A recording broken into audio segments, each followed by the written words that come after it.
अस्सलाम वालेकुम dear students, second year computer science की आज की इस वीडियो में हम लोग टॉपिक नंबर 3 है 1.3 article types of computer networks इसके बारे में पढ़ेंगे। और इसके अंदर मैं एक चीज़ आपको बता दूं कि टाइप्स ऑफ कंप्यूटर नेटवर्क की सिर्फ यही टाइप्स नहीं है, लोकल एरिया नेटवर्क या वाइड एरिया नेटवर्क या फिर द इंटरनेट पब्लिक वैन आप देख रहे हो। इसके अलावा भी नेटवर्क की बहुत सारी टाइप्स हो सकती है। वो डिपेंड करता है कि आप कौन से फैक्टर की बेस पे ये टाइप्स बना रहे हो। अगर आप एरिया के लिहाज से बात करें, यानी कि नेटवर्क को एरिया की बेसिस पे आपने डिवाइड किया कि छोटा नेटवर्क है, उससे बड़े लेवल पे है, उससे बड़े रीजन पे है। यानी कि जब हम एरिया के फैक्टर को डिस्कस करते हैं, एरिया वाइज हम बात करते हैं, तो नेटवर्क की टाइप्स ये हैं जो आपकी बुक में अभी जो हम पढ़ने लगे हैं। लोकल एरिया नेटवर्क लैन, वाइड एरिया नेटवर्क वैन और द इंटरनेट या पब्लिक वैन जिसको बोलते हैं। लेकिन अगर हम बात करें जी मीडियम की बेस पे, वायर या वायरलेस, वो भी दो टाइप्स ऑफ नेटवर्क्स हैं। फिर इसके अलावा अगर हम बात करें उसके वर्किंग के लिहाज से, तो क्लाइंट टू सर्वर या पीयर टू पीयर, ये भी नेटवर्क की टाइप्स हैं। यानी कि नेटवर्क टाइप्स बहुत सारी हैं। अगर हम उसकी अरेंजमेंट के लिहाज से बात करें तो फिर टोपोलॉजीज हैं, जो हमारा अगला टॉपिक भी है। यानी कि तकरीबन इसके बाद एक टॉपिक आएगा, उसके बाद आएगा वो वाला, तो वो हम टोपोलॉजीज की भी बात कर लेते हैं। यानी कि नेटवर्क की टाइप्स की अगर बात की जाए तो वो बहुत सारी चीजों में है जाता है। यानी कि उसकी टाइप्स हर फिर जो है वो स्टेज के ऊपर या हर एक फैक्टर की बेस पे उसको अलग कैटेगरी में आप डिवाइड कर देते हो। लेकिन यहां पर हम जो फैक्टर डिस्कस करने लगे हैं दैट इज एरिया। हमने एरिया के लिहाज से बात करनी है। एरिया के मतलब ये है यहाँ पे, यानी कि जितना हुजम होगा, जितना वो एरिया ऑक्यूपाई करेगा, जगह घेरेगा नेटवर्क, उस हिसाब से जब आप नेटवर्क को डिवाइड करते हो तो नेटवर्क की हमारे पास जो कुछ टाइप्स हैं, पहले वो मैं लिख देता हूँ सारी। सिर्फ ये नहीं है, लेकिन ये सबसे इंपॉर्टेंट वाली है। उसमें एक और भी डिस्कस हो जानी चाहिए थी, बट चले जो बुक वाले को बेहतर लगा। उसमें सबसे पहले एक चीज याद रखिएगा, हमारे पास एक नेटवर्क की जो टाइप है, यहां लिख देता हूं पैन, पर्सनल एरिया नेटवर्क। ये सबसे छोटा एरिया होता है नेटवर्क, अगर बने ना सबसे छोटे एरिया पे, तो वो पर्सनल एरिया नेटवर्क कहलाता है। यानी कि जब हमने सिर्फ 2 3 4 कंप्यूटर्स को एक टेबल के ऊपर रख के उनको आपस में जोड़ दिया। जैसे कि उसमें आप ब्लूटूथ की एग्जांपल ले सकते हो, ब्लूटूथ के जरिए से डिवाइसेस जोड़ दी, शेयर इट के जरिए से जोड़ दी, तो वो है, तो वो भी वायरलेस कनेक्शन। जैसे वाईफाई एक वायरलेस प्रॉपर्टी या वायरलेस कनेक्शन है, इसी तरह से ब्लूटूथ भी एक वायरलेस कनेक्शन है। वाईफाई का मतलब वायरलेस नहीं होता, ये याद रखना है आपने। ये पॉइंट बड़ा इंपॉर्टेंट है। मुझे पता है इस पॉइंट पे अक्सर बच्चों की जो है ना वो कंफ्यूजन होती है। हम अक्सर क्लास में ये चीज ऑब्जर्व करते हैं कि वायरलेस का मतलब वाईफाई नहीं है। ठीक है जी, वायरलेस बेसिकली वो तो एक जस्ट एक फीचर है ना।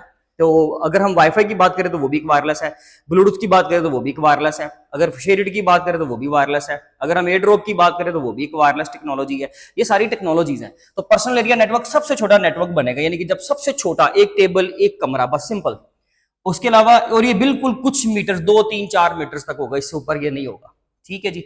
अगर हम इसके बाद बात करें तो ये इससे बड़ा आ जाता है कैन, कैंपस एरिया नेटवर्क। यानी कि जब हम एक बिल्डिंग की बात कर लेते हैं, या चले उसके बाद वैसे हम लोग डिस्कस करते हैं लोकल एरिया नेटवर्क को, यानी कि जो हमने अभी पढ़ना भी है। ठीक है जी।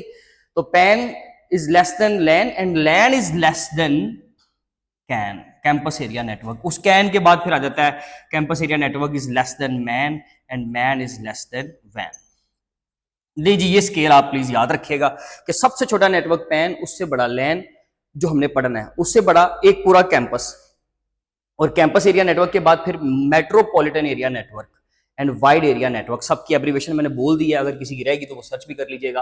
तो हम ये एरिया की बेस पे इस तरह से चीजों को डिवाइड करते हैं। Network classified based on size and coverage area, each network is used for different purpose. Depend करता है कि आपका मकसद क्या है। अगर आपने एक टेबल के अंदर रख के 4 5 कंप्यूटर को उसके ऊपर रख के तो आपने इस्तेमाल करके अपना काम पूरा कर लेना है, तो ठीक है, आप पैन बनाए। आपको उससे बड़ा नेटवर्क चाहिए नहीं, आपको लोकल एरिया नेटवर्क भी नहीं चाहिए। ठीक है, हर एक की कॉन्फ़िगरेशन अलग है, ये याद रखिएगा। हर एक के अंदर डिवाइसेस की रिक्वायरमेंट डिफरेंट है। किसी के अंदर स्विच चाहिए, किसी के अंदर नहीं चाहिए, किसी के अंदर इवन राउटर भी ना हो तो नाम चल जाता है, जैसे पैन है। ठीक है जी। और कईयों पे आपको राउटर भी चाहिए, स्विच भी चाहिए, फिर आपको इसके अलावा बहुत सारी डिवाइसेस चाहिए, मिलियंस ऑफ डिवाइसेस भी चाहिए। तो वो हर एक का अपना अपना लेवल है, हर एक की अपनी अपनी स्टेज है, उसके मुताबिक वो काम करता है। तो फिर आपका अगर काम बड़े लेवल पर है, जैसे कि कंपनी है, उसकी कैंपसेस हैं 3 4 5 डिफरेंट जो है, जैसे लेट से एक कॉलेज है, उसके 4 5 10 कैंपस है डिफरेंट सिटीज के अंदर, तो उन्होंने सब कैंपसेस को आपस में जोड़ना है, तो वो फिर मेट्रोपॉलिटन एरिया नेटवर्क की सेंस में जाएगा। या अगर वो एक सिटी की हद तक है तब तो उसको प्योरली हम मेट्रोपॉलिटन एरिया नेटवर्क कह सकते हैं, या अगर वो सिर्फ एक कैंपस की हद तक है तो कैंपस एरिया नेटवर्क भी कह सकते हैं। तो ये डिपेंड करता है कि साइज कितना है। अगर हम बात करें लोकल एरिया नेटवर्क की, ठीक है जी, होप सो कि यहां तक समझ आ गया कि हम एरिया की जो है वो बेस पे डिवाइड करते हैं जब अपने नेटवर्क्स को, तो हमारे पास ये कुछ टाइप्स हैं, PAN, LAN, CAN, MAN and वैन। ठीक है जी। उसके बाद अगर हम लोकल एरिया नेटवर्क जो हमारी बुक के मुताबिक दिया, ये सबसे इंपॉर्टेंट है, इसमें कोई शक नहीं है। ये लैन, वैन और मैन, ये तीन बड़े इंपॉर्टेंट थे। मेट्रोपॉलिटन एरिया नेटवर्क में अपने तौर पे आपको एक्सप्लेन जरूर कर दूंगा, क्योंकि उसका सवाल कोई ना कोई आ जाना है। Small area, high speed and low latency, तीन फीचर लिखे हैं मैंने, आपने पूरा सेंटेंस लिखना है जो आपकी बुक में लिखा हुआ है। मैंने आपको जस्ट समझाने के लिए तीन की पॉइंट्स लिखे हैं। स्मॉल एरिया, जब आपने एक छोटे एरिया पे, एक घर के अंदर, एक ऑफिस के अंदर जिसके अंदर 3 4 5 कमरे भी हो सकते हैं, ठीक है जी, एक पूरे फ्लोर के ऊपर जब आपने कोई नेटवर्क स्टैब्लिश करना हो, डिवाइसेस को आपस में कनेक्ट करना हो, तो हम लोकल एरिया नेटवर्क बनाते हैं। लोकल एरिया नेटवर्क की जो स्पीड है वो बहुत ज्यादा तेज होती है। क्यों? क्योंकि डिवाइसेस के दरम्यान में डिस्टेंस कम होता है, तो मुख्तलिफ ऑब्स्टेकल से होकर गुजरना नहीं पड़ता, बहुत सारी रुकावटें नहीं आती, डस्ट पार्टिकल्स नहीं है, दीवारें नहीं है, सॉलिड मटेरियल जो आपको जो है वो डायफ्रैक्ट करेगा, इस तरह की डिवाइसेस जो दरमियान में हर्डल्स हैं वो नहीं है। तो इसका मतलब है कि ऐसी जगहों पर फिर क्योंकि डिस्टेंस कम होता है, तो लोकल एरिया नेटवर्क जो है, वैसे भी क्योंकि नंबर ऑफ डिवाइसेस भी कम है ना, तो ट्रैफिक भी नहीं है, कंजेशन भी नहीं होती, मीडियम के ऊपर भी ज्यादा खपत नहीं होती। और इसके अंदर हम खास करके ईथरनेट को इस्तेमाल करते हैं, यानी कि एक ऐसा मीडियम कि जो बहुत ज्यादा, उसके अंदर फिर बहुत सारी कैटेगरीज है। उसकी कैटेगरीज की अगर मैं लिस्ट बनाऊं तो वो फिर और भी ज्यादा टॉपिक लेंथ होता जाएगा, लेकिन आप उसको एक्सप्लोर लाजमी कीजिएगा, आपको क्वेश्चन कोई ना कोई आ सकता है, ठीक है जी। तो वो कैटेगरीज है, फिर वो कैटेगरीज के हिसाब से ईथरनेट की जो है वायर, उसके नाम भी है, तो उसमें ईथरनेट हम इस्तेमाल करते हैं। स्पीड तेज होती है, दो वजह मैंने आपको बताई, एक तो डिस्टेंस कम है, दूसरा क्योंकि ऑलरेडी आपके पास ट्रैफिक भी कम है, क्योंकि लोकल एरिया नेटवर्क के अंदर आप कितनी को डिवाइसेस जोड़ लोगे। इसके अलावा लो लेटेंसी, लेटेंसी आपके लिए एक नई टर्म है, इसकी डेफिनेशन आपने लिखनी है, जरा लिख लें साइड पे। लेटेंसी बेसिकली उस टाइम पीरियड को कहते हैं जब दो डिवाइसेस के दरमियान जब कम्युनिकेशन हो रही हो, तो एक डिवाइस को दूसरी डिवाइस से आने वाले डाटा के लिए वेट करना पड़े। यानी कि मैंने लेट्स से डिवाइस ए से डिवाइस बी पे कुछ भेजा है, डिवाइस बी को जब मैंने सेंड कर दिया, जब वो मीडियम के ऊपर निकल गई है, ठीक है जी, आपने ऑन द पाथ है, तब अगर लेट्स से डिवाइस बी को जितना वेट करना पड़ेगा, 1 सेकंड, 2 सेकंड, 2.5 सेकंड, 3 सेकंड, वो जो टाइम पीरियड है ना, that is called as latency. क्योंकि ये स्पीड में तेज होता है, तो ट्रैफिक बहुत तेजी से के साथ चल रही होती है, इसलिए इसको वेट नहीं करना पड़ता, इसलिए लो लेटेंसी है।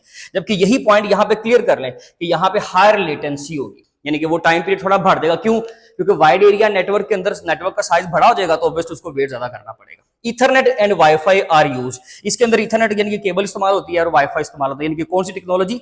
ब्लूटूथ टेक्नोलॉजी इस्तेमाल नहीं होगी। कितना इंपॉर्टेंट पॉइंट है ना, अक्सर बच्चे बड़ा अजीब से एक लाइन को स्किप करके चले जाएंगे, उसके ऊपर गौर ही नहीं करेंगे कि यार मतलब ये तो आम बात है भाई। Wifi stands for wireless Fidelity, और वायरलेस फिडेलिटी इसकी एक्चुअल एब्रीवेशन नहीं है। वाईफाई एक प्रॉपर एक प्रॉपर्टी है, एक नाम है, एक एंटिटी है, इटसेल्फ एक एंटिटी है, ठीक है जी। जैसे कि कंपनी का नाम ही एबीसी हो, अब एबीसी स्टैंड्स फॉर होना जरूरी नहीं है, ठीक है जी, उसका कोई एक्रोनिम हो ऐसा जरूरी नहीं है।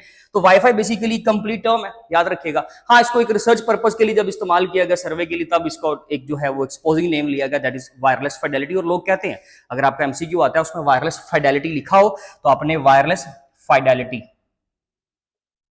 वो आपने टर्म यूज कर लेनी है, ठीक है जी। वायरलेस का तो आपको पता ही है। तो ये वाईफाई इसमें इस्तेमाल होता है, यानी कि वायरलेस प्रॉपर्टी, वायरलेस टेक्नोलॉजी कौन सी इस्तेमाल होती है लैन के अंदर? वायरलेस फिडेलिटी, यानी कि वाईफाई। और अगर मैं पैन की बात करूं, तो इसके अंदर वाईफाई इस्तेमाल नहीं होता, इसके अंदर इस्तेमाल होता है सिंपल 2-3 डिवाइसेस को आप जोड़ते हो, इसमें ब्लूटूथ इस्तेमाल होता है सर, ठीक है जी। इसमें आप ब्लूटूथ का नाम ले लोगे, इसके अंदर आप किसका नाम ले रहे हो कि लोकल एरिया नेटवर्क के अंदर कौन सी टेक्नोलॉजी यूज करोगे? वायरलेस की, वाईफाई। अब वायरलेस टेक्नोलॉजी के ऊपर अलग से सवाल आ सकता है, नोट्स बनाए लिखे वहां पे। तो वायरलेस टेक्नोलॉजी वाईफाई भी है, उसके अंदर ब्लूटूथ भी है, उसके अंदर शेयर इट भी आ जाएगा। इसके अलावा जो भी टेक्नोलॉजी है जिसके जरिए से दो डिवाइसेस आपस में जुड़ सकती हैं, उसमें राउटर भी आ जाएगा, उसमें स्विच भी आ जाएगा। ये सारी वायरलेस टेक्नोलॉजीज हैं कि आपस में डिवाइसेस को जोड़ने के तरीकेकार है। कुछ फिजिकल डिवाइसेस के नाम बेशक ना लिखें, वाईफाई लाजमी लिखें, साथ में ब्लूटूथ लाजमी लिखें, लेकिन दो अलग अलग जगहों पे ये इस्तेमाल होते हैं। अगर एरिया बहुत छोटा है तो ब्लूटूथ, अगर थोड़ा उससे बड़ा है तो wifi. Cost effective, easy to maintain, क्योंकि डेफिनेटली क्योंकि डिवाइसेस कम है, नंबर ऑफ डिवाइसेस भी कम, एरिया भी छोटा, तो डिवाइसेस को आपस में मेंटेन करना, मैनेज करना हमारे लिए बड़ा आसान है। और इसके अलावा अगर लेट्स से कोई इशू भी आ जाता है, तो क्योंकि बहुत बड़ा एरिया नहीं है, एक ही फ्लोर के ऊपर टेक्नीशियन बुलाएंगे, वो टेक्नीशियन देख लेगा कि जी कहाँ पे मसला है, वो एक आध राउटर को चेक करेगा, 2 राउटर लगाए हुए हैं, एक स्विच लगाया हुआ है, तो वो 2-3-4 डिवाइसेस को चेक करेगा, उसको मसला मिल जाएगा, वो ट्रबल शूट कर लेगा, वो गड़बड़ ढूंढ लेगा। लेकिन अगर आपका वैन है, वाइड एरिया नेटवर्क, और नेटवर्क के अंदर कोई गड़बड़ आ गई है, तो सोचोगे अगर कोई मसला आ गया तो वो बेचारा कहां कहां पे चेक करेगा टेक्नीशियन? आपको 10-12 टेक्नीशियंस बुलाने पड़ेंगे। अगर आपका पूरे सिटी के अंदर सेटअप है, आपको हर कैंपस के अंदर हर जगह पे ऊपर एक बंदा भेजना पड़ेगा, टेक्नीशियन भेजना पड़ेगा, जाओ जाके मसले का हल ढूंढेगा। लेकिन इसलिए क्योंकि ये लैंड का साइज कम है, इसलिए कॉस्ट इफेक्टिव और इजी टू मेंटेन है। अच्छा जी, अब इसका एक छोटा सा डिजाइन है, जरा आपने समझना है। ये दो कंप्यूटर्स हैं, ये राउटर्स के साथ अटैच हैं, इसके अलावा ये वाईफाई के जरिए से मोबाइल अटैच किया हुआ है, ये लेट से प्रिंटर या लैपटॉप अटैच किया हुआ। आपने 3 4 5 डिवाइसेस इस तरह से बना लेनी है, ठीक है जी। कुछ डिवाइसेस जो है वो वायरलेस टेक्नोलॉजी के जरिए से यानी कि वाईफाई के जरिए से अटैच है, और कुछ जो है वो वायर केबल कौन सी, खास करके ईथरनेट इस्तेमाल होती है उसके जरिए से अटैच है। ये पॉइंट्स नोट करेंगे, एमसीक्यूज के बड़े इंपॉर्टेंट पॉइंट्स हैं। अच्छा, अब राउटर पता करता क्या, इसने करना क्या, इसने आपके ये सारी डिवाइसेस को इंटरनेट के साथ जोड़ना है।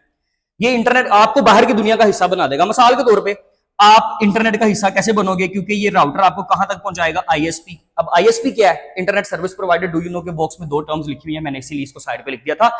इंटरनेट सर्विस प्रोवाइडर बता रहा हूं, ये आपकी वो कंपनी होती है जो आपको इंटरनेट की सर्विस प्रोवाइड करती है। आपका राउटर ठीक है, आपका कनेक्शन ठीक है, लेकिन आपने बिल पे नहीं किया, तो आईएसपी के पास राइट्स है कि वो आपका कनेक्शन बंद कर दे, वो पीछे से सिग्नल्स को बंद कर देंगे, तो वो आपके डाटा पैकेट्स, आपका जो भी डाटा है वो राउटर तक ही नहीं पहुंचेगा। राउटर आपको फिर आगे कैसे ट्रांसफर कर सकता है, बात समझ आ रही है।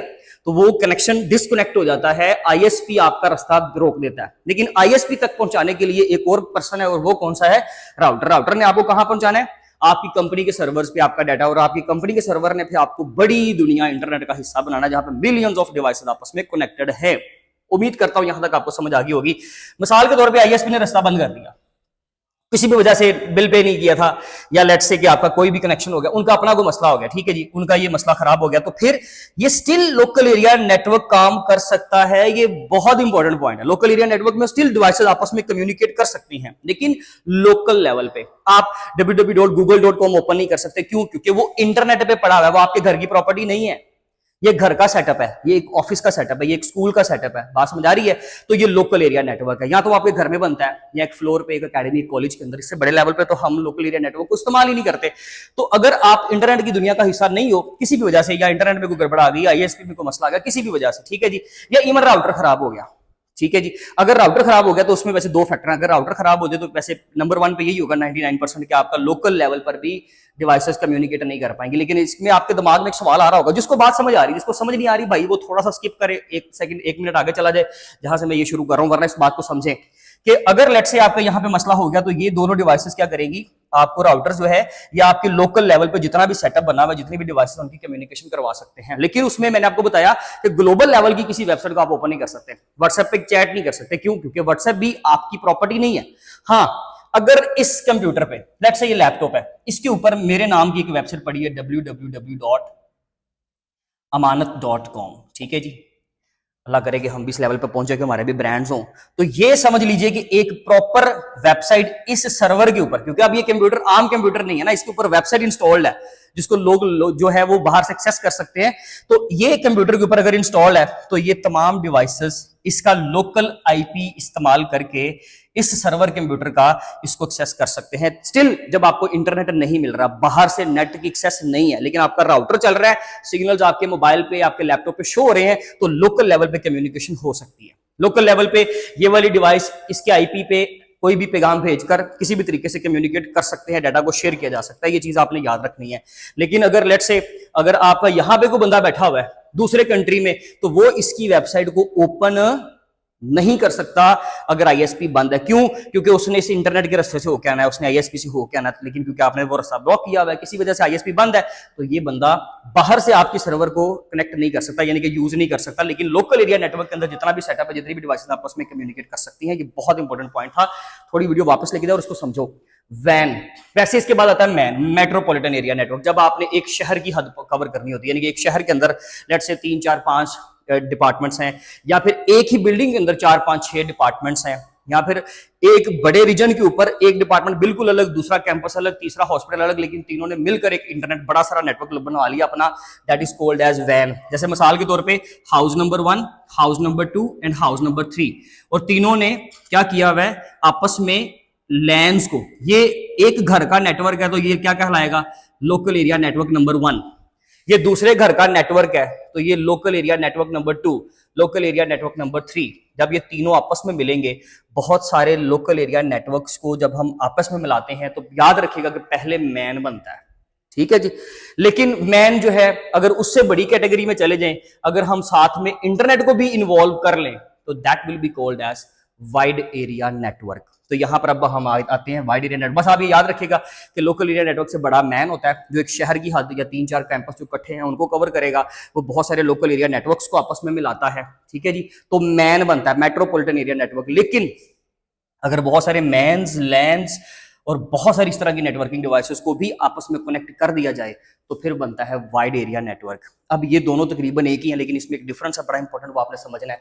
लार्ज जियोग्राफिक एरिया, बहुत बड़ा, सिटीज या कंट्रीज की रीजन में जब आप चले जाते हो, इट यूजेस लीज्ड लाइंस। अब ये लीज्ड लाइंस क्या है, सैटेलाइट्स इसके अंदर शामिल क्यों है, ये इंटरनेट क्यों है, ये आपने समझना है। लीज्ड लाइन होती है डेडिकेटेड लाइन को कहते हैं। डेडिकेटेड लाइन का मतलब है जैसे मिसाल के तौर पे आप में से 10 बच्चे ऐसे हैं जो मुझसे ट्यूशन भी लेते हैं, मिसाल के तौर पे, वो मेरी जिम्मेदारी है। अब यहां पर हर वक्त मेरा अवेलेबल होना मेरे ख्याल से उतना जरूरी नहीं होगा जितना उन 10 बच्चों को मैंने टाइम देना है, जो जितना वो चीज जरूरी है, क्योंकि वो मेरे लिए अब क्या है, डेडिकेशन से काम करना पड़ेगा। क्यों? क्योंकि मैं उनसे फी ले रहा हूं, मिसाल के तौर पे, ठीक है जी। इसी तरह से एक पूरा एक ऑर्गेनाइजेशन है, उसके 2 कैंपस हैं, उन्होंने ना आपस में हर वक्त कम्युनिकेट करना होता है। तो जब हम उनके दरमियान की कम्युनिकेशन मीडियम की जो वायर्स हैं या वायरलेस टेक्नोलॉजी है, जब उसको डेडिकेटेड बना देती है ना, आईएसपी कंपनी बनाती है वैसे, ये जब उसको डेडिकेटेड कर दिया जाता है कि ये मीडियम, इस रास्ते पे और कोई भी ट्रैफिक नहीं चलेगी, सिर्फ यही 2 डिवाइसेस आपस में या यही 2 कैंपसेस आपस में बात करेंगे, जब आप उसको इस चीज के लिए तय कर देते हो, फिक्स कर देते हो, तो वो बेसिकली लीज्ड लाइन कहलाती है। मिसाल के तौर पे एक रोड है, उस रोड पे सिर्फ एक घर है, खास घर है, एक मोहल्ले के अंदर, एक टाउन के अंदर, एक शहर के अंदर, सिर्फ उनके घर की गाड़ियां गुजरती हैं, तो वो लीज्ड लाइन होगी, ठीक है जी। इसी तरह से लीज्ड लाइन का क्या मतलब होता है कि जब हम लोगों ने कोई ऐसा मीडियम इस्तेमाल करना है जो स्पेसिफाई कर दिया गया है 2 या 3 या 10 डिवाइसेस के लिए, और उस डिवाइस के ऊपर कोई लोकल ट्रैफिक या कोई बड़े लेवल से कोई भी ट्रैफिक उसके ऊपर नहीं आ सकती। सैटेलाइट इन्वॉल्व तब होता है आपकी कम्युनिकेशन के अंदर जहां पर केबल्स नहीं होती, जहां पे वायरलेस टेक्नोलॉजी नहीं पहुंच सकती, वहां पे फिर हम लोगों को सैटेलाइट को शामिल करना पड़ता है। यानी कि मिसाल के तौर पे अगर मुझे यहां से बैठ के अपने दोस्त को ऑस्ट्रेलिया में मैसेज करना, तो दरमियान में समंदर है, दरमियान में दरिया है, नहरें हैं, पता नहीं क्या क्या, जंगल, पहाड़, सब कुछ है, ऐसे ही है ना। तो ऐसी सिचुएशन में जब आपका मैसेज जाता है तो होप्स हो कि वो मैसेज सैटेलाइट से होकर जाए। जब डिस्टेंस ज्यादा बड़ा हो जाता है 2 डिवाइसेस के दरमियान में और वो कम्युनिकेट करना चाहती हैं, और वहां पे एक डिवाइस जो है लेट्स से समंदर के बीच में शिप के ऊपर ट्रैवल कर रही है, तो वहां पे ऑब्वियसली अब आपका ना तो कोई टावर है, ना कोई ऑर्गेनाइजेशन सर्विस दे रही है, आपका मैसेज कैसे जा सकता है उस बंदे को? तो फिर वहां पे सैटेलाइट कम्युनिकेशन होती है और वो वायरलेस टेक्नोलॉजी के जरिए से कम्युनिकेट कर सकते हैं। सैटेलाइट वहां पे आते हैं जहां पे केबल्स नहीं पहुंच सकती, और इसी चीज को बेसिकली हम इंटरनेट कहते हैं, क्योंकि आप बहुत बड़े लेवल पे जाके मिलियंस ऑफ डिवाइसेस का हिस्सा बना देते हो। It uses leased line, satellites और इंटरनेट। तो वैन के अंदर इंटरनेट आ जाता है, क्योंकि वैन के अंदर ये लैन था, इसके अंदर इंटरनेट की मुदाखलत नहीं थी। लेकिन जब हम इसकी बात करेंगे तो आपने मुख्तलिफ लैंड्स और मैन्स को जब आपस में जोड़ना है तो फिर इंटरनेट की सहूलत दरमियान में होनी चाहिए, इसलिए इसको वैन वाइड एरिया नेटवर्क कहते हैं। इसकी स्पीड कम हो जाती है, क्यों? क्योंकि डिस्टेंस बढ़ जाता है। इसके अलावा हायर लेटेंसी, इसमें स्पीड किसी टाइम कम होने की वजह से डिवाइसेस को वेट करना पड़ सकता है, ये एक्सपेंसिव होता है, इस सेटअप को बनाना एक्सपेंसिव होता है, फिर डिफिकल्ट टू मेंटेन, इसको मेंटेन करना भी टफ होता है। वो मैं कई पॉइंट्स आपको पहले एक्सप्लेन कर चुका हूं। बात यह है कि इसके अंदर प्राइवेट सेक्टर्स, इसके अंदर बहुत सारी ऐसी चीजें हैं, जैसे कि कंपनी के दरमियान में उन्होंने मीडियम को क्या कर दिया, डिफाइन कर दिया कि इस कंपनी की फला मीडियम को कोई बंदा इस्तेमाल नहीं कर सकता, इस कम्युनिकेशन लाइन को सिर्फ एक ही कंपनी इस्तेमाल करेगी। तो यहाँ पर प्राइवेट एंटिटीज की इन्वॉल्वमेंट आ जाती है, इसलिए ये सिर्फ वैन है। लेकिन जो इंटरनेट का कॉन्सेप्ट है ना, वो पब्लिक वैन है, उसमें दुनिया का कोई भी बंदा जा सकता है। आप पैकेज लगाओ, वाईफाई राउटर लगाओ, आप करो इस्तेमाल, मैं भी करूं, हम सब करें, पाकिस्तानी, बांग्लादेशी, श्रीलंकन, इंडियंस, दुनिया का हर बंदा इस्तेमाल कर सकता है। वो पब्लिक वैन है, वहां पे हर बंदा जा सकता है, उसके अंदर हर बंदा हिस्सा बन सकता है। गूगल को कोई भी एक्सेस कर सकता है, किसी के लिए वो बैंड नहीं है। लेट्स से किसी कंपनी का उनके साथ कोई मसला नहीं है, किसी कंट्री का उनके साथ कोई मसला नहीं है, अदरवाइज हर बंदा इस्तेमाल कर सकता है व्हाट्सएप को, कोई भी इस्तेमाल करे। तो ये वाला जो होता है ना बेसिकली सिनेरियो, वहां पे हम उसको नाम बदल के कहते हैं पब्लिक वैन, यानी कि पब्लिक वाइड एरिया नेटवर्क, जिसमें कोई भी बंदा इन्वॉल्व हो सकता है और उसका हिस्सा बन सकता है। ग्लोबल नेटवर्क, ये ग्लोबल नेटवर्क है, कंट्रीज तक फैला हुआ है, कॉन्टिनेंट्स तक फैला हुआ है, पूरी दुनिया के अंदर जो एक जाल है बिछा हुआ, जैसे कि यहाँ पे ग्लोब बना भी हुआ, नीचे जरा चेक करें, सारी डिवाइसेस आपस में कनेक्टेड है, इंटरनेट के साथ कनेक्टेड है, और बाद में ये सारी चीजें जो है वो इसका भी हिस्सा है। तो ये पूरा एक जो कॉम्प्लेक्स स्ट्रक्चर बनता है ना, वो बेसिकली ग्लोबल नेटवर्क है, जिसको हम इंटरनेट कहते हैं। नेटवर्क ऑफ द नेटवर्क्स, बहुत सारे नेटवर्क्स, मिसाल के तौर पे ये एक नेटवर्क, ये एक नेटवर्क है, ठीक है जी, ये अलग नेटवर्क है। ये सारे जहां पर इकट्ठे हो जाते हैं ना, उसको बोलते हैं network of the networks, the internet, ठीक है जी। Global network, millions of devices are involved, sharing of information world wide information share हो सकती है, अपलोड हो सकती है, डाउनलोड हो सकती है, ईमेल करना है, क्लाउड की सर्विस इस्तेमाल करनी है, जीमेल पे डाटा रखवाना है, इंटरनेट चाहिए होगा, और पब्लिक वैन चाहिए होगा। एक वैन होता है जो थोड़ा सा होता है तो बड़े लेवल पर, जैसे 3 4 5 कंट्रीज के अंदर, लेट्स से मेरी कंपनी, अल्लाह करे कभी ऐसा हो कि मेरी कंपनी है, उसके कैंपस, उसके जो ऑफिसेज हैं, हेड ऑफिसेज जो है वो डिफरेंट जो है वो मैंने कंट्रीज के अंदर लेट्स से उसके ऑफिसेज बना दिए, हेड ऑफिस बना दिया इस्लामाबाद के अंदर, और बाकी कंट्रीज के अंदर उसके जो है वो सब ऑफिसेज बना दिए। लेकिन इन सब ऑफिसेज को मैंने एक लीज्ड लाइन के जरिए से जोड़ना है। तो देखिए कंट्रीज की हद तक आप जब चले गए हो तो आप तो वैन में दाखिल हो गए हो, लेकिन वो डेडिकेटेड लाइन है, उस लाइन पे कोई और आ भी नहीं सकता, मैं ही इस्तेमाल सिर्फ कर रहा हूं। तो यहां पर फिर वो उसको प्राइवेट वैन बना देता है, वो पब्लिक वैन नहीं। उम्मीद करता हूं क्लियर हो गया होगा। ये क्वेश्चन ऐसा क्वेश्चन है, शॉर्ट क्वेश्चन भी आ सकता है और लॉन्ग क्वेश्चन में भी इंपॉर्टेंट होगा, आप इसको नोट करेंगे। एमसीक्यूज बहुत सारे हैं, चीजें जो डिस्कस की अगर वो याद है तो इंशाल्लाह मसला नहीं होगा। अगर लॉन्ग आता है, यही तीनों हेडिंग लिखेंगे, मैन आप ऑप्शनली लिख सकते हो, अच्छा इंप्रेशन पड़ेगा। बहुत ज्यादा डिटेल में नहीं जाना, बस एक छोटी सी डेफिनेशन दे देनी है। टाइप्स आप सारी लिखें स्टार्टिंग पे, लेकिन फिर एक्सप्लेन सिर्फ उतनी करें जितनी आपकी बुक में है। ये लॉन्ग का पैटर्न है। शॉर्ट में लैन और वैन का डिफरेंस आ सकता है, वैन और पब्लिक वैन का डिफरेंस आ सकता है, 3 पॉइंट देने हैं और डायग्राम आप पे फर्ज है, लॉन्ग आए शॉर्ट है आपने बनानी है। इसका स्क्रीनशॉट ले। बाकी इंशाल्लाह नेक्स्ट वीडियो में मिलेंगे, तब तक अपना ख्याल रखिए। Thank you so much, Allah Hafiz.